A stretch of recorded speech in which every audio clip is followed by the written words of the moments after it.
사도들이 노임에 그 동료에게 가서 제사장들과 장로들을 말을 다 알리니 그들이 듣고 한 마음으로 하나님께 소리를 높여 이르되 대주제여 천지와 바다와 그 가운데 만물을 지으시니요 또 주의 종 우리 조상 다윗의 입을 통하여 성령으로 말씀하시기를 어찌하여 열방이 분노하며 족속들이 허사를 경영하였는고 세상에 군왕들이 나서며 관리들이 함께 모여 주와 그의 그리스도를 대적하도다 하신 이로소이다. 과연 헤롯과 본디오 빌라도는 이방인과 이스라엘 백성과 합세하여 하나님께서 기름 부으신 거룩한 종 예수를 거슬러 하나님의 권능과 뜻대로 이루려고 예정하신 그것을 행하려고 이 성에 모였나이다.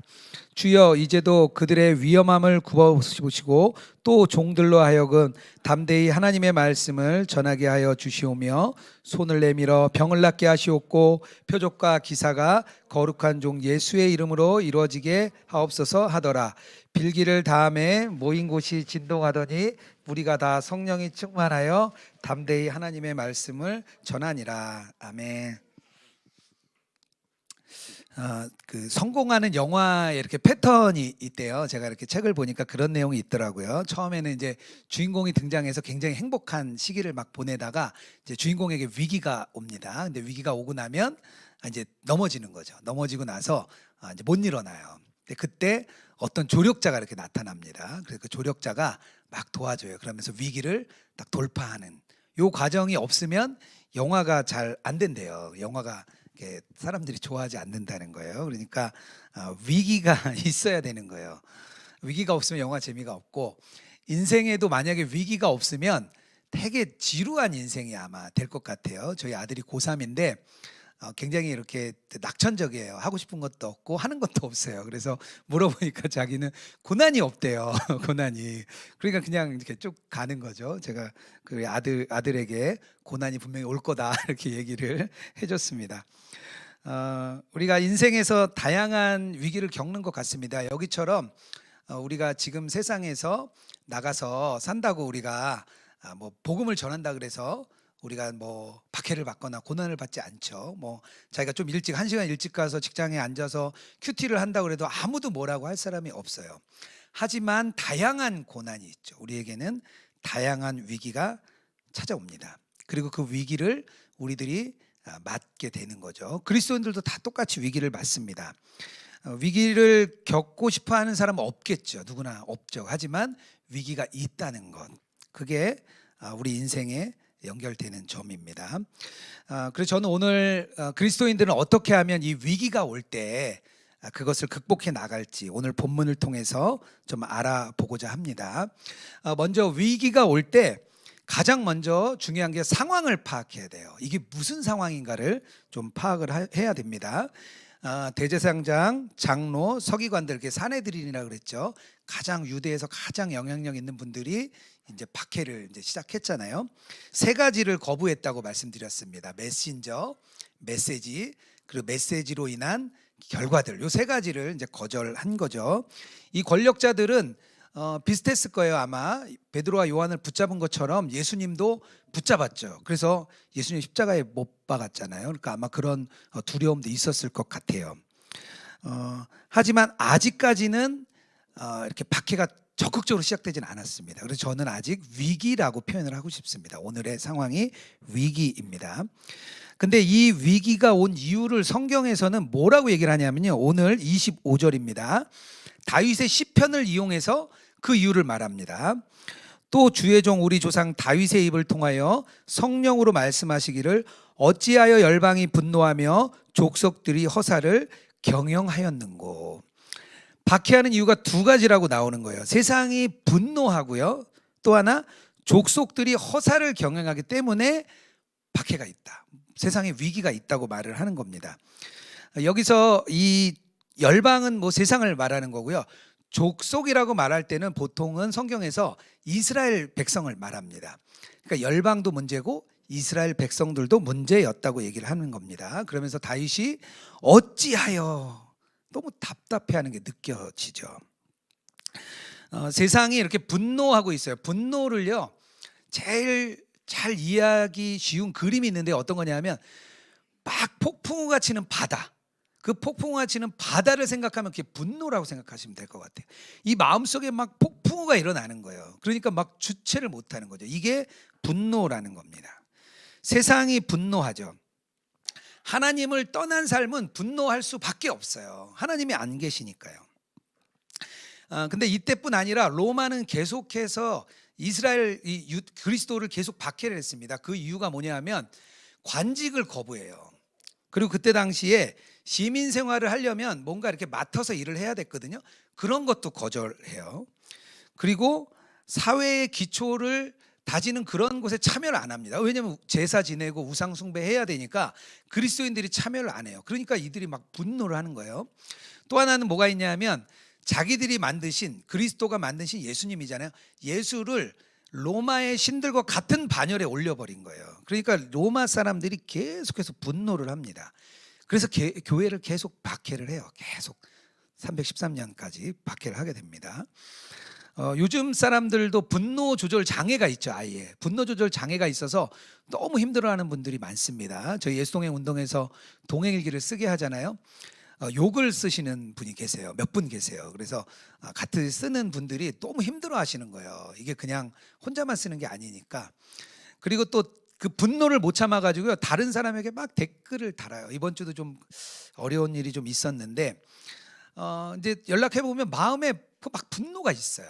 그 마음에 주체 못하는 분노가 쌓여 있더라고요. 참 볼 때 안타깝습니다. 민족들이 허사를 경영했다, 이런 표현은요, 좀 더 쉽게 얘기하면 이렇게 얘기하면 좋습니다. 민족들이 허망하고 공허한 전략을 세웠다. 어찌해서 세상 사람들이 이런 일을 하느냐. 근데 유대인들에게 먼저 얘기한다 그랬잖아요. 민족이니까. 유대인들이 잘 지키는 게 율법 잘 지켰죠. 장로들의 유전 잘 지켰죠. 안식일 규정 잘 지켰죠. 그리고 음식물 규정도 잘 지켰어요. 바리새인들은 길에서 기도하고 금식하고 굉장히 열심히 지켰습니다. 결국에는 이 종교화된 거, 화석화돼 버린 종교화된 유대교가 문제가 생긴 거죠. 허망하고 공허한 전략, 요즘 시대에 저는 딱 맞다고 생각합니다. 요즘 시대에 하나님 없이도 살아갈 만하죠. 의학도 발달했죠, 과학도 발달했죠, 컴퓨터 기술 발달했죠, 스마트폰에 들어가 있는 거 발달해, 어마어마하게 발달하다 보니까 예수님 필요 없고 하나님 없이도 살 수 있죠. 근데 이런 현상이 지금만 있었던 건 아니고요. 1800년대 후반에서 1900년대 초반까지 그때 시대를 유럽에서는 천재의 시대라고 불렀습니다. 천재들이 엄청 많이 일어났어요. 철학에서 음악, 미술, 과학, 수학, 의학, 하여튼 천재들이 막 일어났습니다. 그래서 이제는 좋아질 일만 남았다. 인문학이 발달하고 기독교는 자유주의 신학이라 그래서 인간의 본성이 얼마나 뛰어난지, 하나님, 예수 그리스도, 십자가의 부활 이런 건 없어. 성경 그거는 주의 말씀이 아니야, 그냥 사람이 편집한 거야, 이런 신학이 막 팽배하던 시대였어요. 그때 어떤 일이 생겼냐? 1차 세계대전과 2차 세계대전이 빵 하고 터집니다. 그러면서 인간들이 우리는 좋아질 거야 라고 생각했던 게 처참히 무너져 내리죠. 제자들에게 닥친 위기는요, 세상의 상태 때문입니다. 두 가지의 세상의 상태 때문에 그들이 분노와 허사를 만난 그들은 위기를 맞을 수밖에 없습니다. 그리스도인들도 지금도 동일하게 위기를 맞을 수밖에 없습니다. 위기를 맞았던 베드로와 요한이 두 가지의 행동을 시작합니다. 두 가지의 행동을 시작하는데요, 첫 번째는 뭐냐면 한 마음으로 교회로 모입니다. 23절에서 24절이에요. 사도들이 노임에 그 동료에게 가서 제사장들과 장로들의 말을 다 알리니 그들이 듣고 한 마음으로, 박해받고 이제 어려움에 처했던 그들이 교회로 온 거예요. 아마 오순절날 회심 이후로 교회는 자주 모였던 것 같아요. 그리고 어느 장소에 분명히 모여 있던 것 같습니다. 사도행전 2장 42절에 이런 말씀이 나와요. 그들이 사도의 가르침을 받아 서로 교제하고 떡을 떼며 오로지 기도하기를 힘쓰니라. 같이 모여있던 어느 곳으로 베드로와 요한이 찾아갑니다. 아마 자주 모였던 곳이 있었던 것 같아요. 그리고 찾아간 다음에 자기의 이야기를 막 합니다. 그동안 어떤 일이 있었고, 걱정했겠죠. 다른 제자들도 예수님 잡혀갔다가 십자가에 못 박혔잖아요. 베드로와 요한이 혹시라도 잡혀갔다가 이거 죽는 거 아닌가 막 걱정했을 것 같아요. 그곳에 가서 막 이야기를 합니다. 앞으로도 보면 사도들이 박해를 받고 풀려나면 가장 먼저 어디로 가냐면요, 교회를 찾아갑니다. 교회를 찾아가요. 그래서 자기가 있었던 얘기를 막 나눠요. 여기서 있었던 이야기를 막 나누고 어떻게 얘기했죠? 한 마음이 되었다는 거예요. 한 마음이 됐다는 얘기는 뭐냐면 베드로와 요한의 이야기를 듣고 그 고민을 같이 알고 그 이야기를 듣고 같이 아파했다는 것을 말하거든요. 제자들이 그 마음을 같이 이해한 거예요. 한 마음이 되도록. 위기가 있을 때 우리가 찾아갈 수 있는 교회가 있어야 돼요. 어려움이 있을 때 함께 할 수 있는 공동체가 있어야 돼요. 그게 바로 교회입니다. 저는 그래서 교회에 자주 오는 거는 맞다 생각해요. 그런데 또 한편으로 교회에 마당 밟는 게 신앙은 아니에요. 교회를 열심히 간다고 믿음이 자라는 건 아닙니다. 그동안 한국교회는 마당 밟는 신앙을 곧 나의 신앙으로 인정해 줬어요. 그래서 새벽 예배 나가고 수요 예배 나가고 금요 예배 나가고 구역 예배 나가고 주일 예배, 주일 오후 예배까지 다 섬기면 목회자들이 보기에 몇 점? 100점인 거예요. 이 사람은 100점 성도. 사회에 나가서 어떻게 사는지 몰라요. 직장생활 어떻게 하는지 몰라요. 직장에서 살아보면 교인이라고 하지만 교인답지 않은 사람 너무 많거든요. 그냥 어떻게 사는지 모르는 거예요. 그런데 이 마당 밟는 신앙이 문제는 율법화되고 화석화된 거, 종교가 된 거죠. 아까 유대인들처럼 교회 마당 밟는 횟수를 신앙의 횟수로 동일시해 버린 거죠. 그게 이제 어려움이 된 한국 교회입니다. 그런데 또 반대로 저는 교회에 많이 오는 것도 좋은 거예요. 왜냐하면 은혜 받으면 교회 오고 싶거든요. 마음이 은혜 받으면 교회 와서 교인들 만나고 싶고 교인들 교제하고 싶고 예배하고 싶고 하나님 알고 싶고 그 마음이 그대로 들어오거든요. 그래서 교회에 열심히 우리가 나가게 됩니다. 그러다 보면 자연스럽게 교인들을 많이 만나게 돼요. 교인들을 많이 만나고 위기가 됐을 때 교인들을 제일 먼저 찾아가게 되죠. 저희 아버님이 지금은 이제 한 10년 전에 돌아가셨는데 처음 위암 말기라는 판정을 받았습니다. 그때 제가 30대 한 초반 정도 됐는데 그때 제일 먼저 생각난 분이 누구였냐면요, 우리 성가대 같이 했던 대장님이 생각이 났어요. 왜냐하면 같이 매주 만나고 같이 기도했던 그 대장님, 우리 성가대 가족들. 제가 제일 먼저 기도가 너무 필요한데 거기에 연락하면 그분들이 내일처럼 기도해 줄 것 같았어요. 그래서 아버지의 어려움을 만났을 때 우리 성가대 대장님께 전화를 드렸습니다. 정말 기도 같이 많이 해주셨어요. 공동체가 참 감사했죠. 제가 직장 생활을 마무리할 때 저한테 공황 장애가 이제 왔습니다. 회사에 사표를 내고 한 달 동안 집에 있었는데요. 이제 감사하게 회사에서 사표를 좀 반려했어요. 그래서 한 달 동안 좀 쉬라 그래서 좀 쉬었습니다. 꼼짝 못하고 집에 있는데 그때 같이 우리 찬양팀을 하던 집사님 4분이 저를 찾아오셨어요. 그래서 저를 이렇게 위로를 해주셨는데 지금 생각하니까 그렇게 위로를 해줄 만한 분들은 아니셨어요. 왜냐하면 3분은 실직 상태였어요. 이제 막 40살이 막 되던 애여서 3분은 회사를 관두고 실직 상태였고요. 한 분은 사업하다가 쫄딱 망해가지고 몇 년 고생하다가 교회 전도국 간사님으로 들어간 지 얼마 안 됐었어요. 다 어려운 분들이에요. 근데 그분들이 와서 저를 위로해주고 격려해줬습니다. 그 힘이 참 많이 됐어요. 그래서 교회 가는 게 저는 참 좋아왔습니다. 제가 다니던 건설회사는 참 야근을 참 많이 하는 곳이었는데요. 수요 예배를 한번 가려고 하면 월요일부터 금요일까지 나머지 모든 날은 다 야근을 하고 열심히 일을 해야 수요일 날 가도 눈치가 보이지 않는 그런 분위기였어요. 그런데 그냥 그게 좋더라고요. 교회 가면 교회 분들 만나고 또 교회에서 사역하고 참 좋았어요. 그러니까 제가 목사가 됐나 봐요. 교회가 좋으니까. 위기가 찾아올 때 우리가 가장 먼저 갈 수 있는 것이 교회여야 됩니다. 한 마음 된 교회. 왜 그런 말이 있잖아요. 그 사람을 보려면 그 사람의 말이 아니라 그 사람의 발을 봐야 된다, 이런 격언이 있습니다. 그 사람이 위기 때 어디를 가느냐 보면 그 사람을 알 수 있습니다. 위기 때 찾아오면 교회가 사실은 서로 위로해주고 격려해줄 수 있는 곳이어야 됩니다.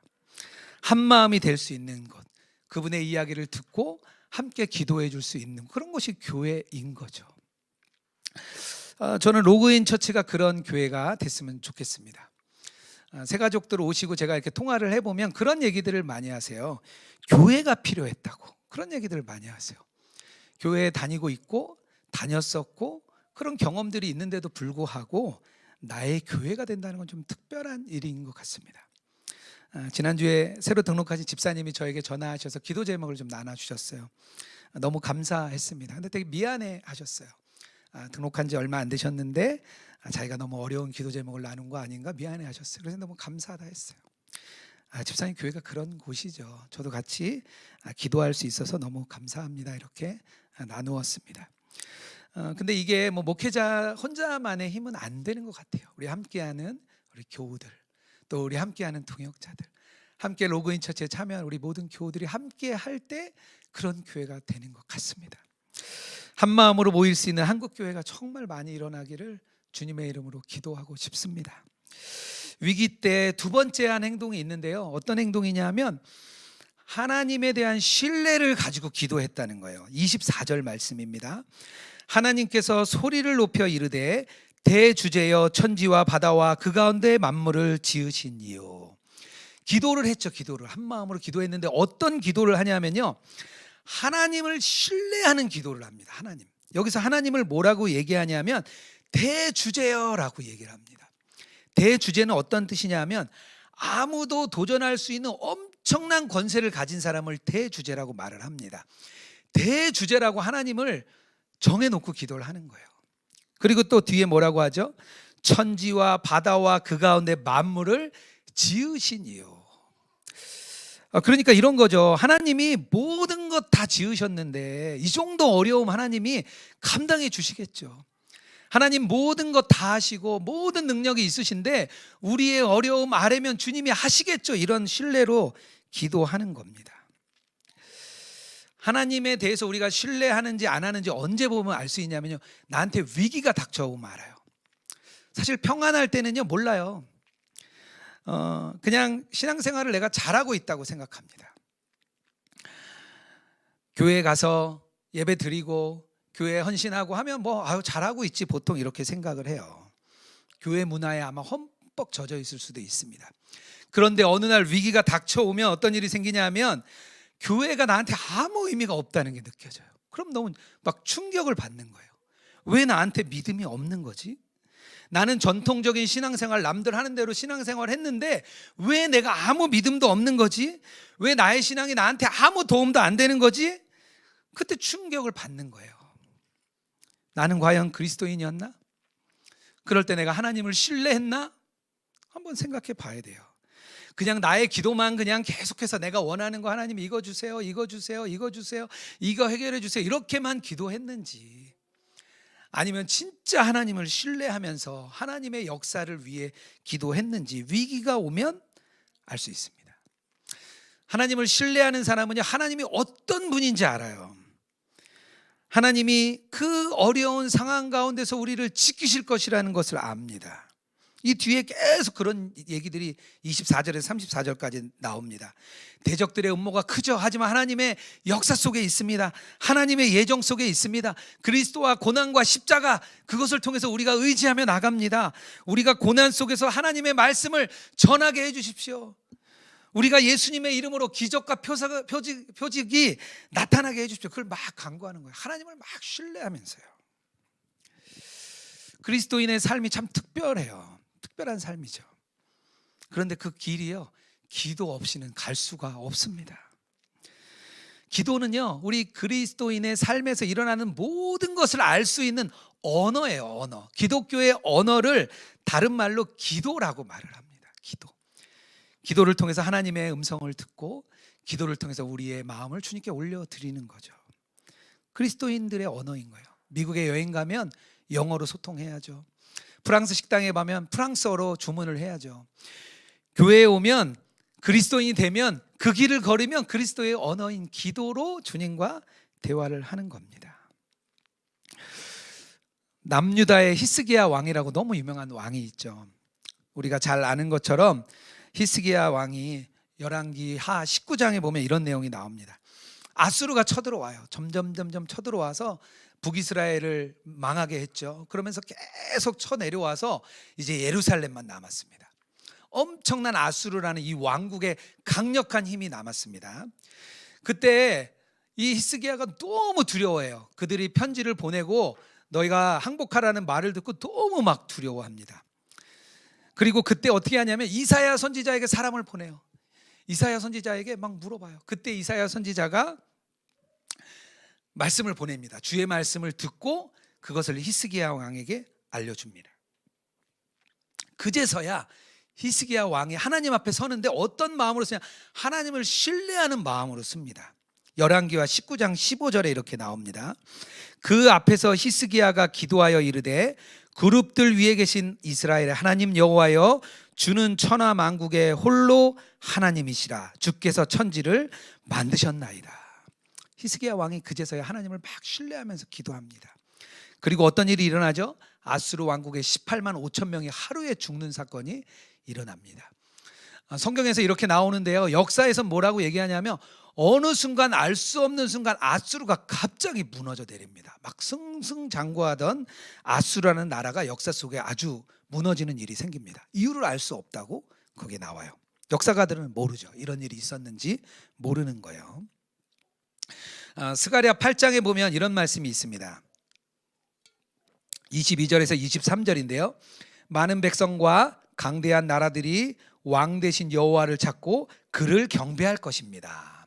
이 말씀은 뭐냐면 스가랴 선지자가 하나님의 나라가 영광을 차지할 거라는 그런 이 예언을 한 거예요. 그런데 실제로 스가랴 선지자는 이런 예언의 끝을 보지 못했습니다. 그가 있을 동안 아무 일도 일어나지 않았어요. 교회가 영광스럽기는커녕 이 이스라엘이 망해가고 있었어요. 스가랴 선지자는 뭐 그것을 맛보지 못했습니다. 그런데 18세기에 스코틀랜드에 있는 목사님들이 이 스가랴 8장 말씀을 붙잡습니다. 그리고 그들이 매주 한 번씩 기도하기로 결단을 해요. 처음에는 2년 동안 계속하기로 하고요. 그 다음에는 7년 동안 계속하기로 합니다. 그리고 그 이름을 뭐라고 붙이냐면 기도 합주회라는 이름을 붙입니다. 그리고 스코틀랜드에서만 하는 게 아니라 미국에 조나단 에드워즈라는 아주 유명한 목사님이 있었어요. 그분에게 편지를 보내요. 우리가 이러이러한 기도 합주회를 하는데 그곳에서도 함께 해주십시오. 조나단 에드워즈가 그 편지를 받습니다. 이 조나단 에드워즈가 굉장히 유명한 목사님이기도 했는데 어려움이 굉장히 많았어요. 그때 당시에 중병을 좀 앓고 있었습니다. 그래서 2번이나 목회를 쉬어야 했습니다. 자녀들이 죽고 손주들도 죽고 뭐 여러 번 자녀들이 죽는 어려움을 겪었습니다. 미국에는 영국과 프랑스가 계속 전쟁을 하고 있어서 전쟁에 대한 공포, 학살에 대한 공포를 계속 갖고 있었어요. 그런 위기 속에 있을 때 조나단 에드워즈가 그 편지를 받습니다. 그리고 에드워즈도 스가랴 8장 말씀으로 강해 설교를 시작하고요. 기도 합주회로 동일하게 모입니다. 그리고 어떤 일이 일어나냐? 미국의 영적인 대각성 운동이 일어납니다. 이게 스가랴 선지자의 그 말씀, 먼 미래를 내다본 거죠. 그 스가랴 선지자가 하늘의 영광이 있을 거라고 내다보고 했던 말씀을 믿고 신뢰하니까 이런 일이 일어난 겁니다. 하나님에 대한 신뢰죠. 저는 확신하며 드리는 기도가 하나 있어요. 제가 다른 거는 좀 이렇게 늘 불안함이 좀 많은 편인데 이 기도 하나는 굉장히 제가 확신하며 드리는 기도가 있는데요. 뭐냐 하면 목회자를 대상으로 하는 저희가 목회자 예수동행 세미나를 한 10여 년째 하고 있습니다. 이 4월이 되면 50차가 돼요. 이제 제가 12차, 14차부터 시작해서 50차까지 목회자 예수동행 세미나를 제가 진행을 했습니다. 한 1만 명 정도가 수료를 했어요.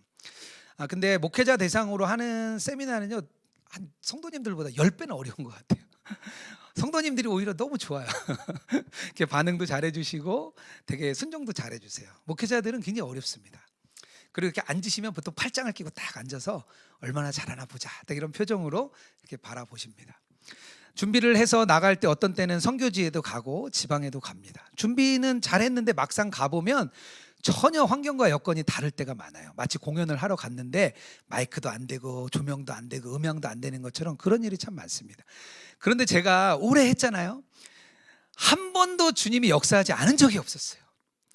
유기성 목사님과 함께 가서 유기성 목사님의 말씀을 전하고 저희들이 가이드를 하면 은혜가 없었던 적이 없어요. 목회자 대상 예수동행 세미나를 하면 무조건 은혜가 있는 거예요. 제가 그걸 알아요. 왜? 경험했으니까요. 한 번도 그런 적이 실패한 적이 없거든요. 그래서 그 기도를 드릴 때 아주 담대함으로 드립니다. 어려움이 있죠. 늘 어려움이 있습니다. 근데 그때마다 기도해요. 하나님, 은혜가 많으려나 보군요. 어려움이 많을수록 은혜가 많았어요. 베드로와 요한이 지금 모였습니다. 그 교인들에게 찾아가서 어려움을 이야기했어요. 그런데 그들은 신뢰했을 거예요. 왜? 오순절 마가의 다락방 경험했잖아요. 오순절에 그 성령의 역사를 강력하게 경험했던 사람들이니까 오늘도 하나님이 은혜를 주실 거라는 것을 믿는 거죠. 그러니까 베드로와 요한과 제자들이 신뢰함으로 하나님께 기도할 수 있는 거예요. 여러분들은 위기가 닥쳐올 때 어떻게 생각하십니까? 지난번에도 도우신 하나님이 오늘도 도우실 거야. 지금까지 인도하신 하나님이 오늘도 나를 인도하실 거야. 이렇게 생각하십니까? 아니면 이번에는 어렵나 봐. 이번엔 주님이 안 도와주실 것 같아. 혹시 그렇게 생각하십니까? 우리가 드리는 기도, 우리가 기도 많이 하죠. 기도를 많이 하는데요, 신뢰하지 않는 기도는 힘이 없습니다. 신뢰의 기도, 하나님의 전능하시고 하나님의 영원하시고 하나님께서 우리를 붙들어 주신다는 그 놀라운 믿음, 하나님에 대한 그 신뢰의 믿음을 가지고 기도할 때 하나님은 오늘도 역사하시고 우리를 이끌어 나가십니다. 위기 때 하나님을 신뢰하며 나가는 저와 여러분 되길 주님의 이름으로 축복합니다. 마지막으로 한 마음으로 모였고 또 신뢰의 기도를 드린 사람들에게 나타나는 결과가 있었습니다. 위기 때에 결과가 나타나는데요, 31절입니다. 빌기를 다음에 모인 곳이 진동하더니 무리가 다 성령이 충만하여 담대히 하나님의 말씀을 전하니라. 성령이 충만했다는 거예요. 여기 모인 곳이 진동하고 성령이 충만하고 말씀을 전했다, 이 내용이 어떤 때랑 똑같냐면요, 오순절 사건하고 똑같은 일이 일어났습니다. 동일한 사건이 또 일어난 겁니다. 그날 하나님께서 자기 백성들을 위해서 동일한 은혜를 또 주신 거예요. 우리가 그 상태를 알죠. 제자들이 오순절 다락방에 모였던 제자들의 상태를 우리가 압니다. 그 제자들이 어땠냐면 3년 동안 예수님 따라다녔지만요, 그들은 다 연약하고 결점 많고 넘어지고 쓰러지고 도망가고 부인하고 하나님 저주했던 사람들이에요. 그 사람들은 똑같았어요. 그리스도인이면서 동일한 연약한 상태로 있는 사람들이었습니다. 제자였지만 주님이 우리와 함께 하시고 동행하시고 우리의 내주하신다는 걸 몰랐던 사람들이에요.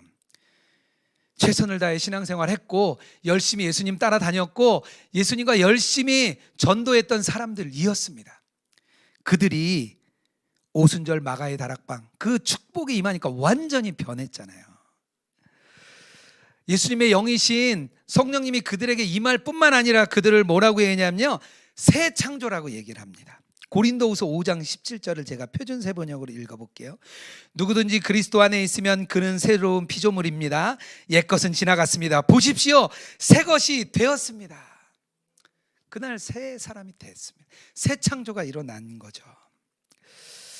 저는 이 축복이 우리에게 좀 힘이 되는 것 같아요. 늘 무너지고 넘어지고 연약했던 사람들이 그날 완전히 바뀌었잖아요. 동일하게 우리가 세상에서 넘어지고 쓰러지고 세상의 많은 풍파 속에서 넘어지고 많은 문제를 가지고 교회에 왔는데 우리가 예배할 때 동일한 오순절 성령의 은혜를 부어주시면, 주님이 우리 안에 오셔서 내주하신 우리가 깨달으면 이 변화된 사람처럼 똑같이 되는 거예요. 우리의 새 창조가 오늘 이 자리, 예배의 자리, 내가 오늘 무릎 꿇은 이 자리에서 우리가 동일하게 일어나는 거죠. 우리가 이분들을 보면서 동일하게 우리가 기대할 수 있는 거죠.